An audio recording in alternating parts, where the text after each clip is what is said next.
Welcome to Shakespeare the Whole Year, a series of student friendly talks on Shakespeare and his works, hosted by the Shakespeare Society of India East Zone under the aegis of SSI New Delhi. Lecture number 10, titled Time as the Antagonist in Shakespeare's Fair Youth Sonnets, will be delivered by Chitra Agarwal, who teaches English literature in Maharaja Munindra Chandra College and doing her PhD on the politics of representation in select American war documentaries, 1970 to 2020. Over to Chitra Agarwal. Good morning, everyone. I am going to deliver a talk on time as the true antagonist in Shakespeare's Fair Youth Sonnets. The Shakespearean sonnets have long invited biographical speculations and debates about the sexuality and arguments over the identity of the fair youth. Yet, such approaches, while historically significant, often obscure a more fundamental and structurally coherent force operating across the fair youth sequence. Time. Far from functioning merely as a background condition or philosophical abstraction, time in these sonnets emerges as an active antagonist, relentlessly opposing beauty, youth, love, memory, and even poetic ambition itself. Unlike, unlike Shakespeare's dramatic works, where conflict is embodied in villains like an Iago or Edmund or Macbeth, the fair youth sonnets stage their primary conflict against an impersonal yet violently personified force, time.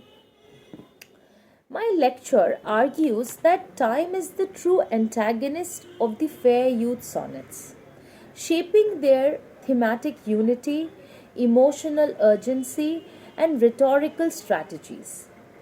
Shakespeare repeatedly dramatizes time as devouring, defacing, eroding, and murdering beauty, while the speaker responds with various modes of resistance, procreation, poetic immortality, and intensified emotional attachment. Yet, crucially, these strategies never achieve complete victory. The sonnets remain haunted by the knowledge that time may ultimately outlast even worse. This tension between resistance and resignation gives the Fair Youth sonnet sequence its distinctive emotional depth and philosophical complexity. By situating the sonnets within Renaissance conceptions of mutability and closely reading key poems and engaging with major critical voices such as Helen Wendler, John Kerrigan, Stephen Greenblatt, E.M.W.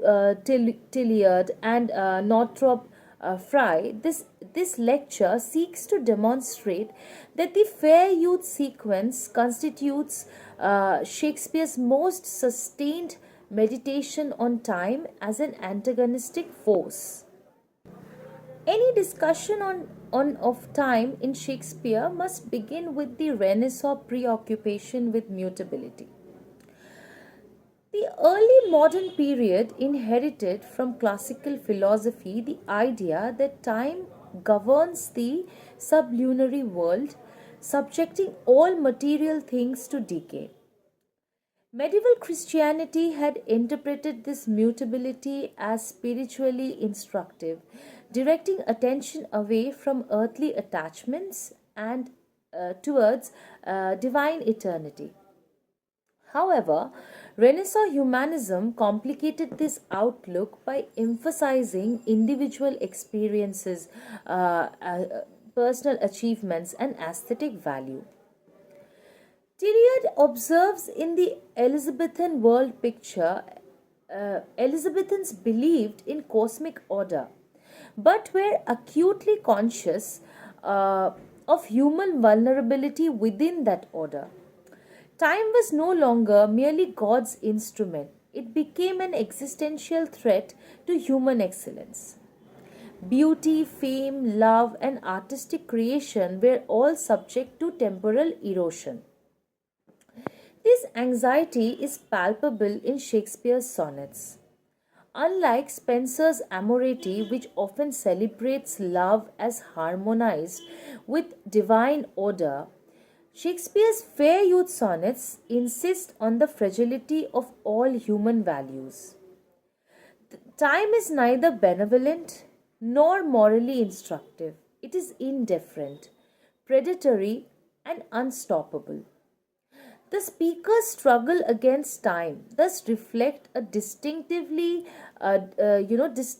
Renaissance conflict: the desire to assert human significance in a world governed by decay. One of Shakespeare's most striking techniques in fair youth sonnets is the personification of time.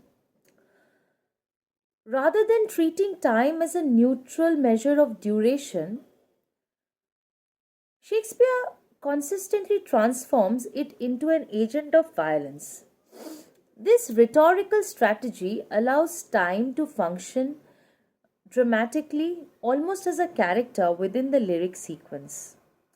In Sonnet 19, time is explicitly addressed. Devouring time, blunt thou the lion's paws, and make the earth devour her own sweet brood. The adjective devouring immediately associates time with consumption and appetite. Time eats not only living beings but the very earth itself. The lion and the phoenix, symbols of strength and rebirth, are rendered powerless. As Helen Wendler has noted, the apostrophe to time transforms the sonnet into a confrontation with the speaker, engaging an adversary he knows he cannot defeat. Similarly, in Sonnet 60, time is presented to us through the metaphor of waves. Like as the waves make towards the pebbled shore, so do our minutes hasten to their end. Here, time is impersonal rather than violent, but not less destructive. Each minute becomes a unit of loss, emphasizing the incessant nature of temporal decay. Unlike dramatic villains who act at specific moments, time destroys continuously and invisibly. In Sonnet 64, time is given a fell hand that defaces monuments. When I have seen by time's fell hand defaced the rich proud cost of outworn buried age, the destruction of architectural and historical artifacts intensifies the sense of despair. If even stone monuments cannot resist time, what hope does human beauty have? Booth remarks that Shakespeare here extends time's power beyond individual mortality to cultural memory itself. Through such personification, time becomes not merely a theme but a structuring antagonist, shaping the emotional and the rhetorical energy of the sonnet. The fair youth occupies the emotional center of the sequence. Yet his significance lies less in his individuality than in what he represents. The vulnerability of beauty to time. The youth's physical perfection is constantly framed as endangered, fleeting, and doomed. The procreation sonnets are driven almost entirely by anxiety about time. In Sonnet 1, the speaker asserts, "From fairest creatures we desire increase, that thereby beauty's rose might never die." Beauty here is imagined as a fragile flower, already threatened by death. The exhortation to reproduce is not merely personal advice but a moral imperative. To refuse procreation is to allow beauty to perish under time's rule. In Sonnet 12, the scythe imagery becomes explicit, and nothing against time's scythe can make defense, save breed, to brave him when he takes thee hence. Time emerges with death, yielding the scythe that harvests human life. John Kerrigan argues that these sonnets express a deep anxiety about wasted potential, where beauty unused becomes a kind of ethical failure. Yet, even procreation is only a temporary solution. The child may inherit beauty, but time will eventually destroy that beauty as well. This realization leads to a shift in strategy, and the speaker gradually abandons the hope that biological continuity can truly defeat time and time and turns instead towards poetry. Poetry is used as a mode of resistance. One of the most celebrated claims of the Fair Youth sonnets is that poetry can confer immortality. In Sonnet 18, Shakespeare famously declares, "As long as men can breathe or eyes can see, so long lives this, and this gives life to thee." The final couplet asserts the power of verse to outlast natural decay. Unlike physical beauty, poetry exists outside the biological cycle of growth and death. Greenblatt has interpreted this as an example of Renaissance self fashioning, where art becomes a means of asserting control over time. Similarly, in Sonnet 65, it is proclaimed, "Not marble nor the gilded monuments of princes shall outlive this powerful rhyme." Here, poetry triumphs over history, architecture, and political power. The speaker positions the sonnets as a more durable memorial than any physical structure. Yet Shakespeare's confidence is never unqualified. In Sonnet 65, he asks, "How with this rage shall beauty hold a plea, whose action is stronger than a flower?" The answer, however, may survive in black ink, and it is framed as a near miracle rather than a certainty. And Wendler emphasizes that Shakespeare repeatedly undercuts his own claims to immortality, acknowledging the fragility of poetry itself. Ink fades, language changes, and readers may disappear. Thus, poetry becomes not a conquest of time but an act of resistance, meaningful precisely because it is precarious. Time and emotional experience. Time's antagonism in the Fair Youth sonnet is not limited to a physical decay or aesthetic loss. It profoundly shapes emotional experience. Love in these poems is inseparable from the anticipation of loss. In Sonnet 64, the speaker confesses, "This thought is as death, which cannot choose but weep to have that which it fears to lose." The awareness of time transforms love into a form of anticipatory mourning. The beloved is still alive, yet the speaker already grieves for his future absence. This psychological internalization of time distinguishes the Fair Youth sonnets from the Dark Lady sequence, where suffering arises primarily from betrayal and moral conflict. Sonnet 73 offers one of the most poignant exploration of temporal consciousness. That time of year thou mayest in me behold, when yellow leaves, or none or few, do more hang. The speaker's body becomes a temporal landscape, moving from autumn to twilight to dying fire. The beloved is urged to love more intensely because time renders love infinite. As Northrop Frye observes, time here deepens emotional value rather than negating it. Love becomes precious precisely because it is comparative. If we were to compare time in the sonnets and the plays, we would be able to further clarify the uniqueness of time's role in the fair youth sequence. In King Lear, the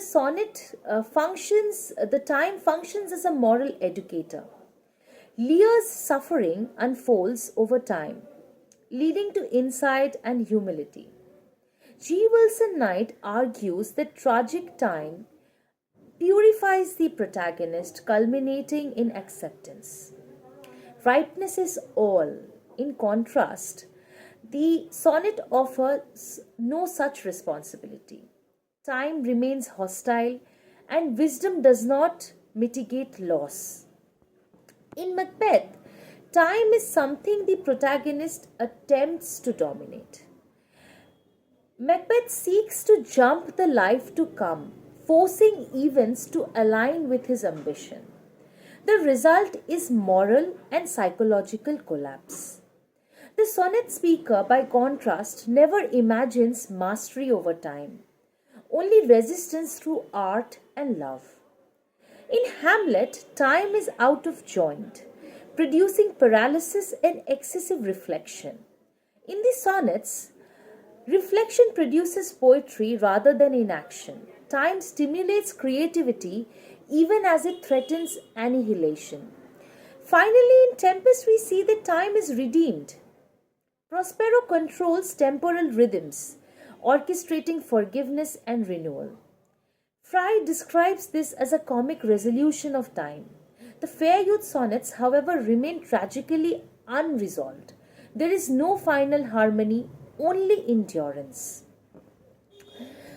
The modern critics have consistently emphasized the centrality of time in Shakespeare's sonnets. Helen Wendler highlights the dramatic structure of individual sonnets, arguing that time often functions as an implicit antagonist, driving the poem's emotional logic. Kerrigan has situated the sonnets within a broader tradition of Renaissance complaints against mutability, emphasizing their ethical urgency. Stephen Greenblatt has interpreted the sonnets as an expression of Renaissance anxiety about selfhood and survival, where art becomes a fragile defense against oblivion. E.M.W. Tilliard emphasizes on order and decay. His emphasis on order and decay helps contextualize Shakespeare's obsession with time within Elizabethan cosmology.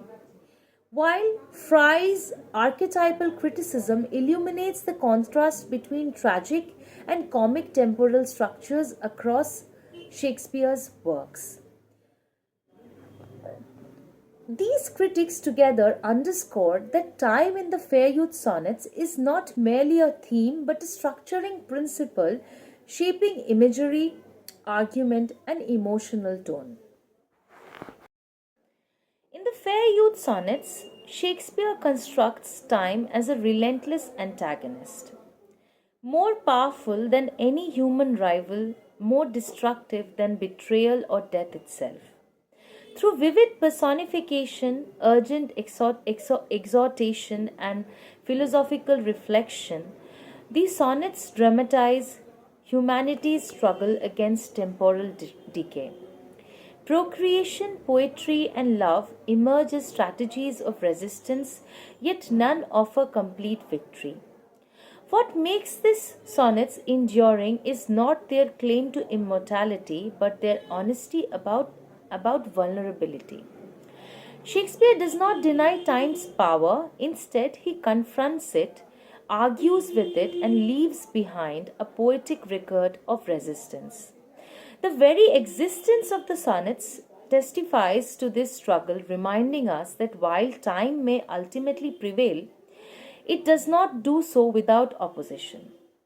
In this sense, the Fair Youth sonnets represent Shakespeare's most intimate tragedy, one without a villain's face, a final act or cathartic resolution, but one that continues to speak because time itself remains our common adversary.